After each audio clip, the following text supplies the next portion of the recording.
Warning: this video explores mature themes that some viewers might find disturbing. If you or anyone you know needs help, please visit the link provided in the description. Thank you.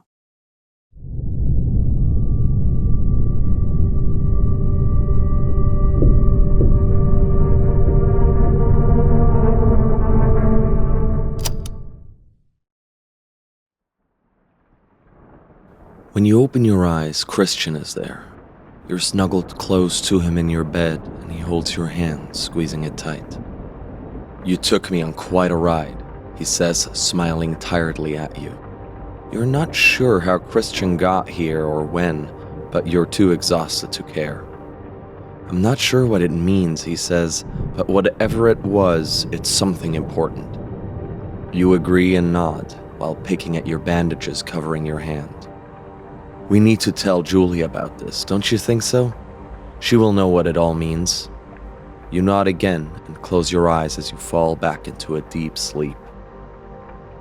The next day, you don't feel as though you want to share this with someone else. It was a deeply personal experience, and you're pretty sure no one else would care. Christian is adamant, though. He encourages you to describe last night to Julia. Now you find yourself sitting next to Julia on the back of the same night bus where you met Christian. Julia sits quietly, listening to your story, looking out the window as the dark streets pass you by. "Reeperbahn," she says, nodding to the area ahead of the bus. "It's a travesty what it's become. It used to be a beacon of freedom, a way for us to live as we wanted, to break taboos, to challenge norms, and to not let anyone dictate how to use our sexuality. The Beatles got their start there, you know? I actually met George Harrison over there." She points to a part of the street filled with fluorescent signs. "We used to hang out outside the Star Club, and they were playing there. I was probably 13 or 14, and he was maybe 17 or 18. We met outside the club." Her tone is absent as she turns her head to catch the last glimpse of the street as it disappeared out of sight. Julia is in her late 60s, though the way she braids her long gray hair makes her seem younger. The first time you met her, you thought she was just an old hippie out of her time.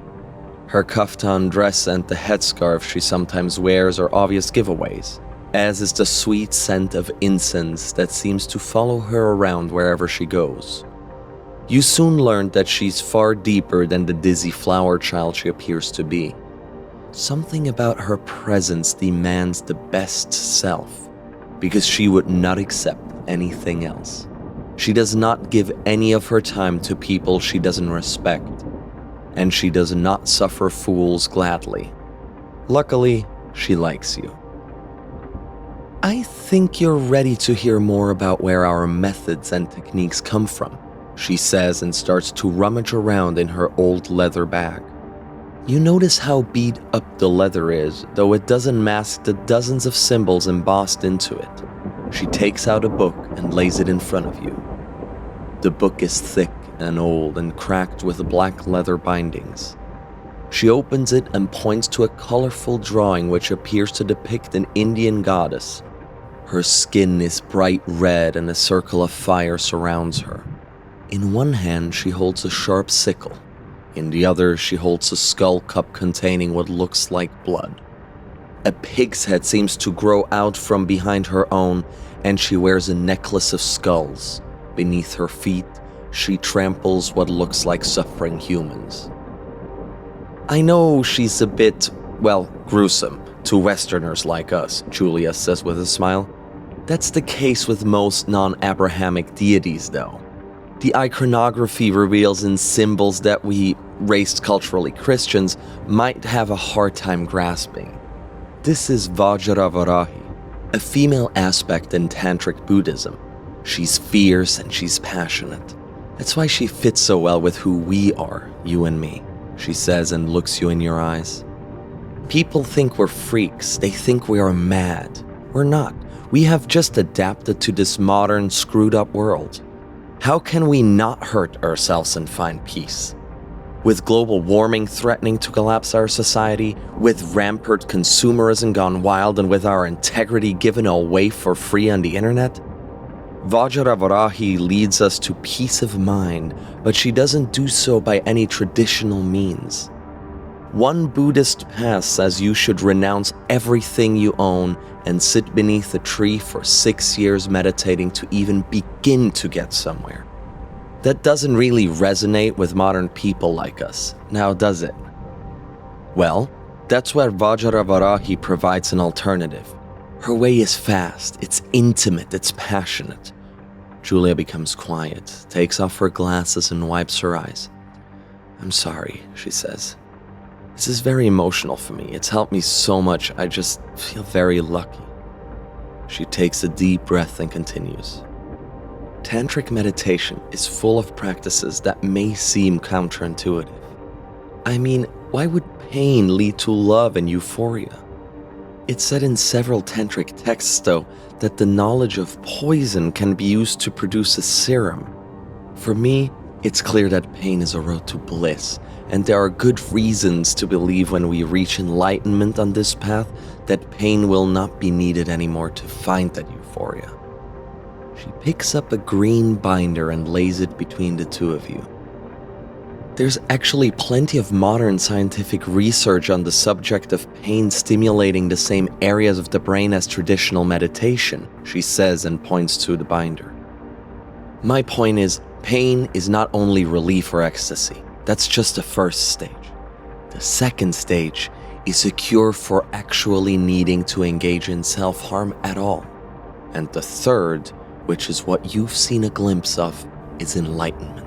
It's bliss, it's liberation, it's the absence of hate and greed and all the delusions that plague us as humans. Julia composes herself and continues in a softer voice. Your experience is the most unique I've come across for a very, very long time. I learned our technique back in the late 70s from a very accomplished Buddhist. He came here to Hamburg from Tibet to find a different path. He spoke about the pilgrimage that would start here and saw it as his mission to bring about a change made possible by this pilgrimage. He spoke about the Tree of Iron, a holy place and the goal of the pilgrimage. It's a concept that represents the will of the gods, but also the passion of their punishment. To fully experience the tree is to reach that higher level of understanding and bliss. The road there is difficult, though. I have only seen glimpses of it myself, and much more hazily than what you have described. Julia reaches out and takes your hand in hers and looks into your eyes. I want you to take the next step. I want you to look for something in your vision. There's a legend about how people worshipping Vajravarahi would learn how to leave marks in other people's visions. As people continued this practice for centuries, their marks grew into a sum greater than its parts. They grew into a prayer, the prayer of the priest. It is said that in the state of consciousness that you have experienced, the prayer can be found and brought back. The prayer is a shard of divinity, and by tapping into this, a person can be exalted into priesthood. The priest is then to bless their congregation and lead their flock to the iron tree, where they will teach the world to walk in the ways of Vajravarahi. I'm not sure I understand, you say hesitantly. I am to have a vision, and in the vision I should find a prayer marked down somehow? But how will I find it? What exactly should I look for? Not a vision exactly, Julia says in a strange tone of voice. It's reality, but not reality as we normally perceive it. You will understand once you're there. I wish I knew what to look for, but I don't. Julia smiles sadly. I have not been able to go that far. I wish I could, but I'm just not able to. I think you will be able to tell when you find it. At least I hope so. All I know is that you should try and find a piece of the tree. That's where the prayer should be. I have a specific technique that I've learned just for this, though it hasn't worked for me. I want you to use it and to find a prayer.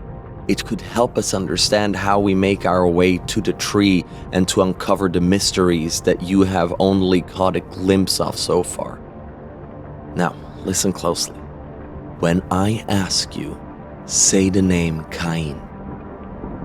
You look at Christian, who looks just as perplexed as you feel. You look down at your hands. While Julia was talking, a string of barbed wire has been wrapped around them. The wire is jet black and wound upon something brown, leathery. Honestly, it looks like a dried up pig's foot. A sensation of heat and ice simultaneously spreads from your hands and up along your arms as she pulls the wire tight around your wrists. You feel a numbness which makes it hard to move. You gasp for air and close your eyes. Somewhere far away, you can hear Julia mumbling in a language you don't understand. "Now," she says, and you hear yourself weakly mumble Cain in response. "Good luck," you hear her whisper in your ear. "Beware of the bloody mask." You use all your strength to open your eyes. Julia and Christian are gone. Your head rests against the bus window. It's dark outside. You're passing through a narrow alley with huge buildings of glass and metal reaching up towards the sky on each side. Hamburg does not have towers like this, does it? It seems as if something is moving behind the smoke-colored glass of the buildings.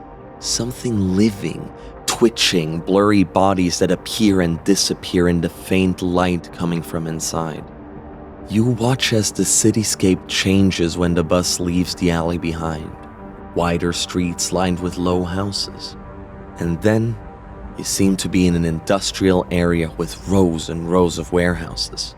Huge cranes loom over rooftops, moving slightly in the wind. This should mean that you're somewhere in the harbor area of Hamburg. Sure enough, a moment later, you see docks and open water through a broken metal fence. There are people dressed in tattered clothes moving about here. They hide in the shadows or huddle around small burning fires. They turn and look at you. They're emaciated, their skin is gray and their hair is tangled and filthy. Some of them rise up and sniff at the air as you pass, their hollow eyes staring at you with a dead, dark glow. You avert your eyes to avoid meeting their gaze. As you look down into your lap, there's a piece of paper and a large black marker pen lying there. You put the marker in your coat pocket and look at the paper. In a woman's handwriting it says, "To come back, draw the symbol of the prayer on a wall and recite these lines. I open the gates of the longest night. In the name of the letter Mem, I conjure the deep waters in the name of Asmodeus. May the shells of Inferno open and spill its poison on the ground of Elysium. Lepecha Samael, Kantalin Mantan, Adramelech Saraf. Open, I command you." Confused, you fold the paper and put it with the pen in your pocket. Some loud noises from the front of the bus catch your attention and you slowly raise your head. You hadn't noticed before, but you're not alone on the bus. 4 men, perhaps in their late 20s, are sitting at the front, laughing and taking turns in having swigs from a bottle of Jägermeister. One of them is wearing a hat with Mickey Mouse ears, clumsily added makeup, and a red dress with white dots. A stag party? What are they doing here? You think to yourself as the bus grinds to a halt. You find yourself standing in front of a large warehouse together with the stag party as the bus drives off. You're still in the harbor area. The wind is humid and cold and carries with it a gray mist that slithers around the buildings. This part of the dock seems to be used for handling livestock. The pungent smell of ammonia makes that apparent. You can see corridors of metal fences leading from where the ships land, leading straight into different warehouses, probably for unloading animals. The excited laughs of the stag party grab your attention, and unsure of what to do next, you approach them. "What are you doing here?" you ask as one of the men wearing a preppy Fred Perry shirt and a suit jacket throws an empty bottle of Jägermeister against a brick wall. "What do you mean?" The one who seems to be the leader of the group, a guy in an expensive overcoat and slicked back hair, slurs. "We're here to go to the club, of course." "A club? Here?" You're confused. You try to get them to let you tag along. You start talking to them, and they seem to trust you. You just need to be convincing enough. "Hey, can I come with you guys?" you say.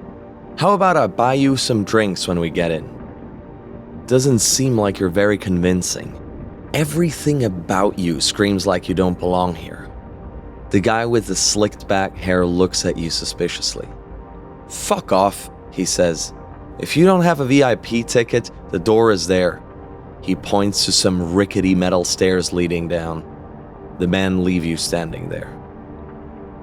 You make your way down the stairs and through a wooden door that leads into a dark corridor.